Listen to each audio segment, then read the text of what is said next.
मित्रांनो, 17व्या आणि 19व्या शतकामध्ये खऱ्या अर्थाने जपानमध्ये औद्योगिक प्रगती झाली नव्हती. महान नागरिक सम्राट मेन्जी यांनी आधुनिक शिक्षण, औद्योगिक विकास, लष्करी सुधारणा केल्या.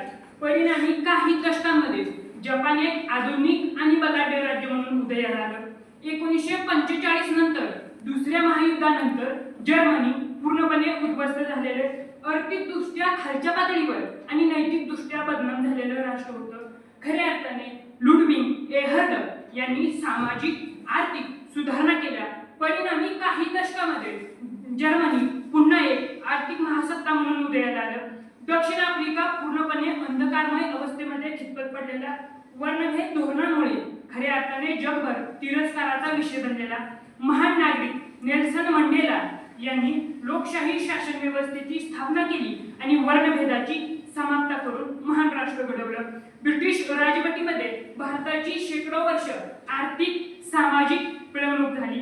यातून भारताला स्वातंत्र्य करण्यासाठी महात्मा गांधी, पंडित नेहरू, सरदार वल्लभभाई पटेल, भगतसिंग, राजगुरू, सुखदेव आणि अनेक क्रांतिकारकांच्या रक्तातून ही माती ओलीचिंब झाली. तेव्हा भारताला स्वातंत्र्य मिळालं. एकंदरीत इतिहासामध्ये पाहत असताना अशी अनेक राष्ट्र आहेत जी एकेकाळी अंधकारमय अवस्थेमध्ये खितपत पडलेली होती, पण महान नागरिकांनी या राष्ट्राला घडवण्याचं, अर्थात महान राष्ट्र घडवण्याचं कार्य केलेलं आपल्याला पाहायला मिळतं.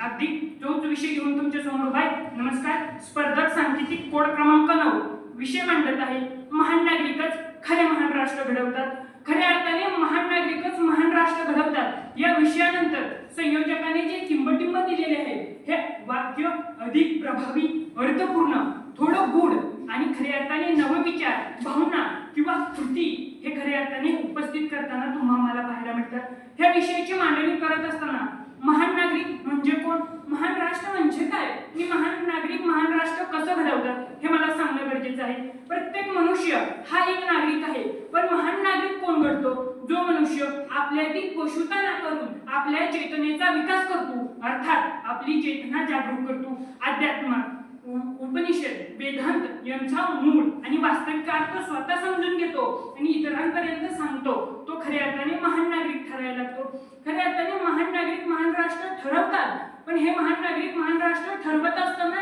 यांच्या वाट्याला काय येतं हेही पाहणं मला तितकंच गरजेचं वाटतं. मग खऱ्या अर्थाने तत्वज्ञान सर्वसामान्यपर्यंत पोहोचवणाऱ्या सॉक्रेटिसला विषाचा प्याला प्यावा लागतो.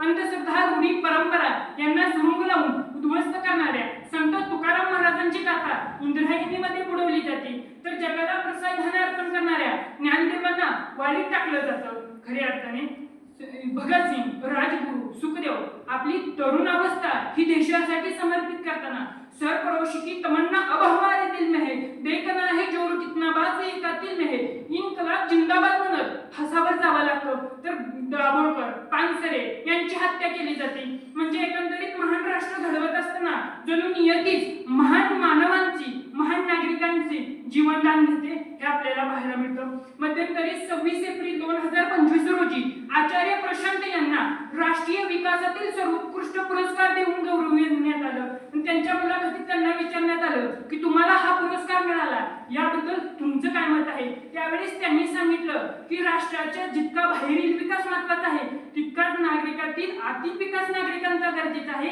आणि तो अंतर्यामी विकास मी करत आहे. म्हणजे खऱ्या अर्थाने महान नागरिक महान राष्ट्र घडवतात, पण त्यापूर्वी महान नागरिक घडवणं अत्यंत गरजेचं आहे आणि ती घडवण्याचं काम मी करत आहे. त्यामुळे कदाचित मला हा पुरस्कार दिला असेल असं ते म्हणायला लागतात. मग खऱ्या अर्थाने महान नागरिक महान राष्ट्र घडवताना आपल्याला पाहायला मिळतं, म्हणजे त्यांच्या कृतीतून, संयमातून, सत्य, अहिंसा, प्रेम यातून महान राष्ट्राची निर्मिती होताना आपल्याला पाहायला मिळतं. मग एक एक जबाबदार नागरिक हे महान राष्ट्र घडवताना आपल्याला पाहायला मिळतात. म्हणजे एकंदरीत जे काही महान राष्ट्र आहेत ते महान राष्ट्र महानतेच्या सर्वोच्च टोकापर्यंत जावीत, ते जातील इतकाच माफक आशावाद व्यक्त करतो आणि शेवटी इतकंच म्हणतो, सत्यनिष्ठा, सेवाभाव जे जपतात तेच महान नागरिक खरे महान राष्ट्र घडवतात, तेच महान नागरिक खरे महान राष्ट्र घडवतात. मनपूर्वक धन्यवाद.